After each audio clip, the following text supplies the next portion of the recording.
The board exams are here, but there's no need to panic. With right approach, you can stay calm, write your exams properly, effectively, and achieve great results. What should you do on the exam day and what should you avoid? To guide through this, we have with us renowned clinical psychologist and expert in academic psychology, Vichitra Dargan Anand. Let's hear some expert tips. Boards are just like any other exams. There's nothing so great about them and there's nothing so horrendous about them. I am not aware of anyone जिसको board का paper जो है ना वो monster बन के खा गया हो. ऐसा कुछ नहीं होता. I still remember when I had my 10th many years ago, I had my brother's friend who used to come to our house, and the minute he would enter our house, he would say 10th है 10th, 10th है 10th. By the end of it, I used to feel यार ये 10th है तो क्या होगा मेरे साथ? कुछ नहीं होगा यार. It's just like any other exam. You've been taking exams all your life, right? Nowadays, kids are a lot smarter. I remember when my niece was taking her 10th boards, and somebody told her, तेरे पास सिर्फ 10 दिन बचे हैं. She said, फिर 10 दिन बाद क्या होगा? Will you hang me? फांसी लगा दोगे मुझे? अरे यार क्या होगा? कुछ नहीं होगा. It's just like any other exam. So, let's not make a hawa out of the boards. It's no big deal. Actually, it's going to be easier than the other exams that you've been taking. Because throughout school life, they've been preparing you actually for the boards only. Right? Okay.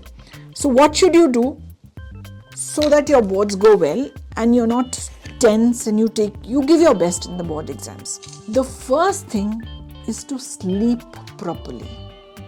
Only a rested mind works well. So you've been studying from the time you joined school. Even before that, your parents started teaching you. You've studied enough. Just give your mind the required rest before the boards. Okay? So sleep properly at least one night before that. I know what I'm telling is what all parents at home also say, but still, this is important. Please eat a little before you go. What you eat is up to you. Whatever you like, whatever is not too heavy, doesn't make you feel sleepy, is what you have to eat. But don't go empty stomach. Because as it is when you're tense, the stomach produces more acid. If you're not going to eat properly, then that acid is going to eat the lining of your stomach. So give that acid some food, right? On the day of the exam, please take maximum use of your parents. Tell them to do your backpack for you. Tell them I do my backpacking on my own. I put all my books in my pencil box and my sharpeners and erasers and the works on my own. This time, help me. Okay? So take their help. Let them do all that. Reach the examination hall at least 15-20 minutes before the exam starts. And if you're the kind of a person who gets jumpy very fast, right, then do not associate with friends in the morning. If you can be with them, joke around with them, it's good. If you're the kind of a person, if somebody is reading something and you go get into a frenzy, oh God, I didn't prepare this answer, then please stay away from all humanity on the morning of the exam, right? Because there will be a lot of people who will be spreading a lot of confusion unnecessarily. The other thing now, when you start attempting the question paper, as far as possible, now I'm qualifying my statement again, as far as possible, please attempt in the order the questions are. But in case you do not know the answer to the first question well, you don't have to stick to that order. Because please understand this thing, that your first answer is the trailer to your movie. Do you watch a movie if you don't like the teaser or the trailer? You don't. If the examiner forms a negative impression about you with the first answer, then they might mark you a little more strictly in all the answers. If they like your first answer, then they have it in their head. Is bachche ko aata hai. He or she knows whatever they're doing. So maybe they messed up in between. Maybe, but they'll be more lenient with you. So be very thorough with your first answer. If you know it well, please go according to the way questions are asked. But if you don't know it well, please attempt your best answer first and write the number properly against it. The other thing that I always tell students to do is to see our mind works faster than our fingers do. So what happens is when we're writing an answer, especially when it comes to subjective answers, when you're writing some answers, say in civics, in geography, and long answers, there are 10 points to be written.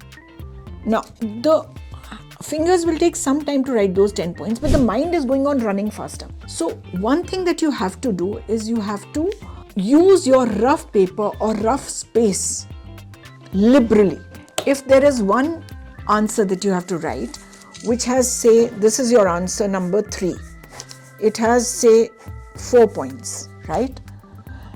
Now, you write each of these points, just make a quick, figure of this kind maybe, or whatever it suits you. Just write the first alphabet of each point. Whatever is coming to my mind is what I'm writing. Just make a small thing. Answer number 3 is these 4 points, and I'm going to go in this order. So when you start writing, you have this figure on your right hand side. You made a rough margin, or you've made it on the last page or whatever. You can quickly refer to it, and your answer will have a lot more coherence. That's very, very important.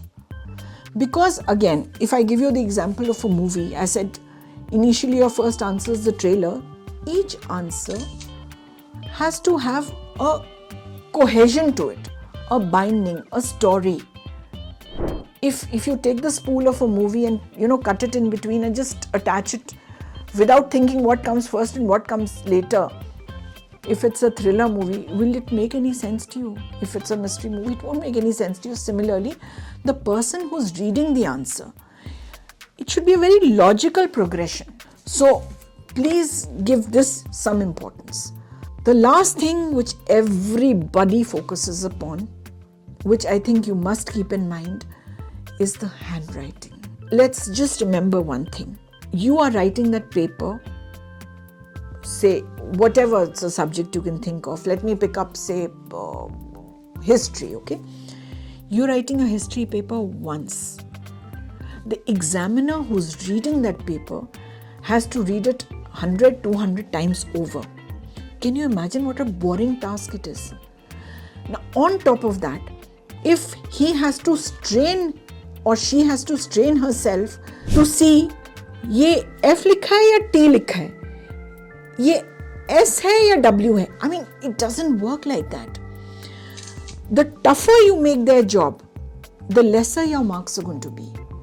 So, handwriting is important. If you're tired, give it a break. Just press your knuckles a little, stop a little. There's no point writing more and the other person not understanding anything out of it. So, I'm not telling you to make it beautiful, I'm just telling you to make it legible. So that is important that you need to follow. With the right mindset, smart preparation and a calm approach, every student can excel in their board exams. Follow these expert tips, stay confident and give your best. Wishing you all the success. Go, ace your exams.